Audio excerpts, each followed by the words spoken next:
Hey guys, welcome to my YouTube channel. In this episode, we will do fundamental analysis of IRCTC. We will first understand its business, then we will go through its financial performance. Later, we will see what are the opportunities and risks in this business from an investor's perspective. And at the end, I'll share my personal opinion with respect to this particular stock. So if you are thinking to take position in this company, or even if you are just curious to know more about the company, then this video is for you. So without any further ado, let's get started. IRCTC is a hospitality and a service company. Many people confuse IRCTC with the railway company, but it is not. IRCTC do not manufacture or operate any kind of a railway networks. They just provide online payment solutions for people who are wanting to book their train ticket online. And besides this, they also provide packaged drinking water, catering services and tourism plans for its customers. Before we dive deep into the business, the one main thing to understand in IRCTC is a public sector undertaken company, that is PSU. All the major decisions in this company need to be approved by Railway Ministry, and Railway Ministry can bring up any kind of rules and reforms in this company.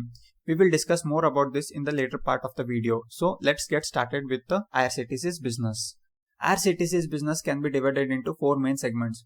One is online ticketing, second is catering, third is its packaged drinking water, fourth is its tourism segment. Revenue-wise, online ticketing contributes 50% to the overall revenues, catering contributes 29%, Rail Near contributes 7%, and tourism contributes 7%. Now, let's go through each of these segments one by one. Starting with the online ticketing, here the company provides online payment solutions for ticket booking. Travelers can book their tickets through IRCTC website or mobile app. IRCTC makes money by charging a convenience fees to its customers. A 15 rupee of convenience fees is charged for a single non-AC seat and 30 rupee for a AC seat. So this convenience fees acts as a revenue stream for the company. IRCTC is the monopoly in this business. It is the only authorized entity which is allowed to carry out ticket booking online. Besides train ticketing, IRCTC also provides air ticketing and has recently started bus ticketing. But both air and bus ticketing business are not as strong as train ticketing business, because in air and bus ticketing business there are already many players competing like GoIbibo, Make My Trip and Redbus. So IRCTC does not get monopoly advantage in this business. But I personally feel that there is a value hidden in bus ticketing business and IRCTC can unlock these values going forward. Now coming to this graph, from past few years, online ticketing has rapidly increased when compared to manual ticketing. More and more people are getting used to online ticketing and they are booking their tickets through IRCTC's online platforms. In financial year 2012, 38.5% of passengers opted for online ticketing, whereas in financial year 2021, the online ticketing has jumped to almost 80%. So this means 80% of passengers are now preferring online ticketing and only 20% are preferring manual ticketing. So this is a fantastic growth. The next big question which arises here is, as the online ticketing is reaching its saturation point, what will be the future outlook? So I personally feel that online ticketing can reach a maximum up to 90%, which means only a 10% of headroom is still left in this business. But if the convenience fees increases, then an increase in the revenue can be expected. As of now, very less opportunities can be seen in train ticketing business going forward. But on the other side, there are a lot of opportunities in front of bus ticketing business. So I personally feel that going forward, bus ticketing business will pick up and grow rapidly.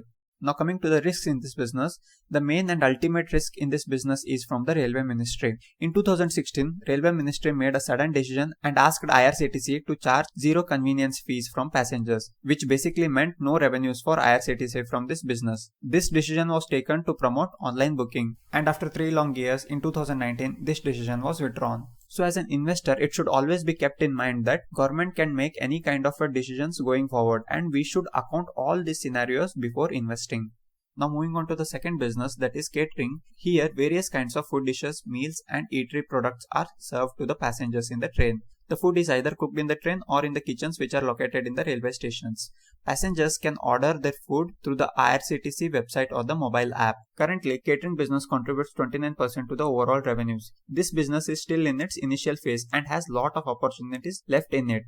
Now coming to the graphs, this particular graph shows us the number of meals sold per day through e-catering. We see that the number of meals sold per day is rapidly increasing year on year.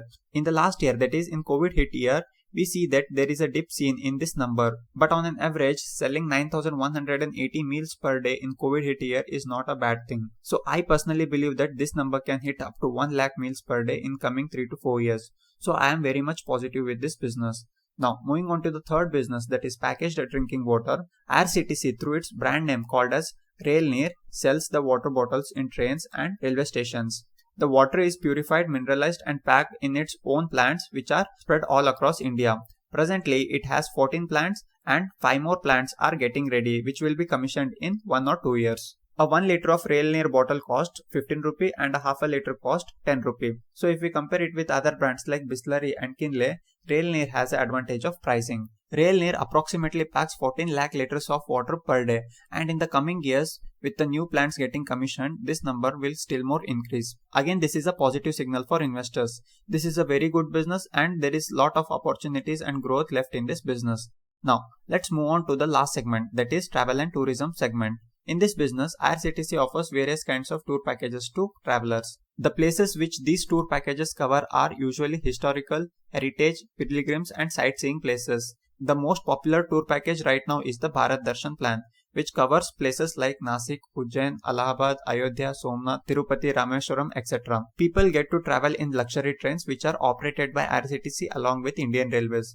Few popular trains are Maharaja Express, the Golden Chariot and the Heritage on Wheels. This business contributes 7% to the overall revenues. Now the other thing to note here is the ticket fares of these tour packages are very high. A single ticket of Golden Chariot costs around 3,50,000 rupees. These tour packages are pretty much structured and priced keeping foreign visitors in mind. So I personally don't like the pricing kept on these packages. For a business to grow in India, it should be made affordable to common people. But with this kind of a pricing, a common man cannot think of availing this kind of packages. So I am not much impressed by this segment, but I still have a sense that going forward, IRCTC will bring up affordable touring packages. So this is all about the segments and the businesses which IRCTC is involved in.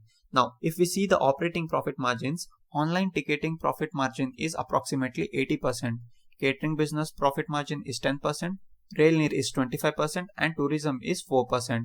Now, online ticketing business which contributes 57% to the revenues and operates at a profit margin of 80% is clearly the cash making machine for IRCTC. This is the strongest pillar for IRCTC company. So investors should always have a keen eye on this particular business because any positive or negative news in this business will directly have an impact on IRCTC stock. Now let's move on to the next section, which is performance section. Here in this section, we will see how the company has financially performed in last few years, and also we will go through few important financial numbers. So before we start, one important thing to note here is last financial year, that is the financial year 21, was a very hard year for IRCTC. Due to pandemic and lockdowns, the overall business of IRCTC was impacted. So as we go through the financial numbers and graphs, we would be seeing a major dip in last financial year. So having said that, let's start off with the revenue performance. From financial year 2017 to 2019, revenues have consistently grown. In financial year 2021, there is a dip seen in the revenues due to pandemic. But going forward, we can expect the revenues to grow again. So this is a positive signal for investors. Now, coming to the net profits, again we see the same pattern here. The net profits have increased from financial year 2017 to 2020, and we can expect the net profits to grow along with the revenues in coming years. So again, net profit growth is also a positive signal for investors. Now coming to few important numbers, the operating margin of this company is 29.32% and net profit margin is 24.25%. So both these numbers are very good numbers and a positive signal for investors. Now coming to the return on equity and return on capital employed, last year due to pandemic, the returns were very low. ROE was just 12.94% and ROCE was 14.1%.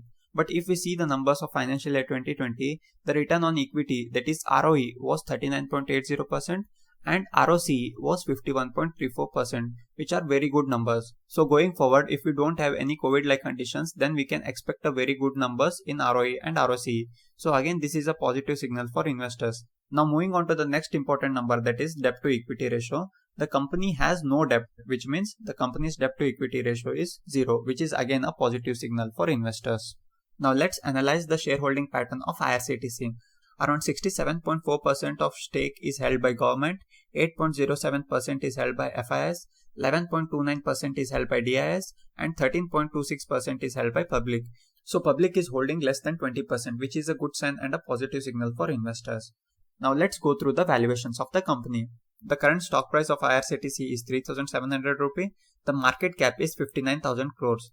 PE ratio is 200 and the book value is 91 rupees. So right now IRCTC stock is trading at a very expensive rate, and this is not a good opportunity for investors who are thinking to freshly invest in this stock. So this is the bad news for investors. Now let's recount all the positives and negatives of this company. Let's start with the positives. Company has a very high operating margin business, which is its online ticketing business. Revenues, net profits and returns are consistently growing. New businesses like bus ticketing, air ticketing has lot of opportunities going forward.